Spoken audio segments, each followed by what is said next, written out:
Ikukwento ko sa inyo guys kung paano nakarating sa amin si Dabiana. Si Dabiana po guys ay hindi namin siya binili, kundi nakita sa online, sa Facebook. Isang pamilya, Pilipino, na nangangailangan ng mag-a-adapt sa mga tuta nila dahil sila ay marami na. Dahil yung nanay nila na isang husky, nung pinabantay sila sa kapitbahay nila ay napakawalan minsan, and then hindi nila nalaman na buntis siya. So ito, 5 silang magkakapatid.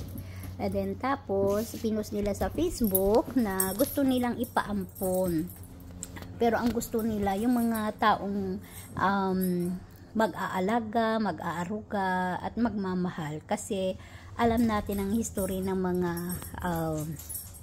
husky na isa sa mga makukulit na aso. Makukulit sila pero malalambing at madrama pa sila guys.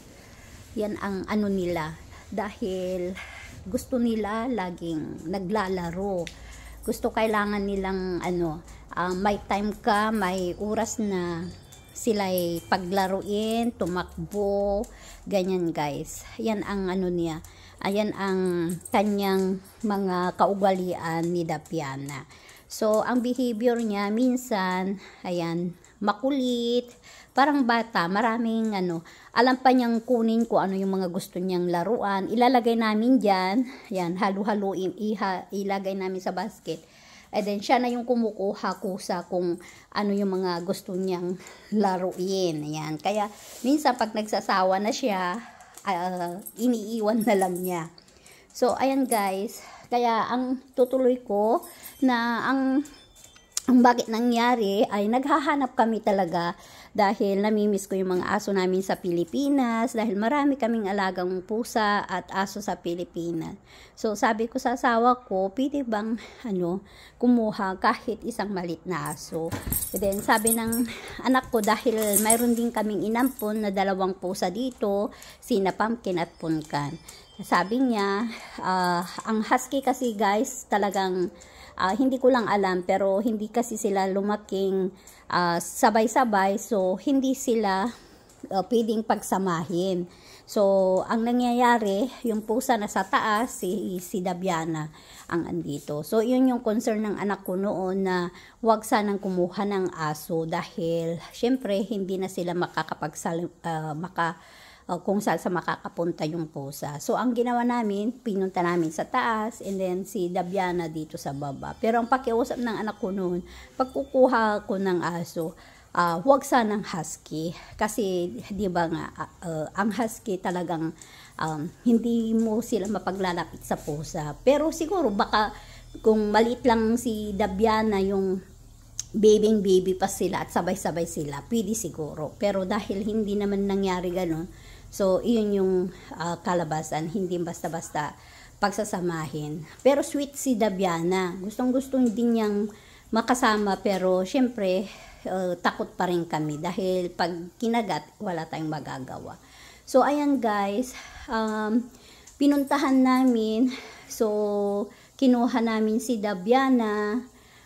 Naiyak siya yung may ari noon, dahil kung po pwede, gusto nilang alagaan silang magkakapatid, pero dahil mga matatanda na sila na nag-aalaga, hindi nila kaya ng suportahan. At saka alam natin na pag lumalaki ang aso, maraming kinakain. So mahal din yung pagkain ng aso. So ayan guys, kaya ang ginawa namin, itinago ko sa anak ko na kunin ko si Dabiana. And then tapos nung kinakuha na namin si Dabiana, siya na ang mas pa, di ba? Mas sila nang nagbabanding. So ayan guys, nakakatuwa dahil si Dabiana ay napaka-sweet niya, sobrang sweet niya. Napaka-sweet ng baby namin na yan. Ayan, di ba? Kinakain niya yung mga yan, pero pinapabayan lang namin kasi baby nga, di ba? Bibi yan, bibi. Oh, shake. Shake na. Oh, shake na nga Rodan.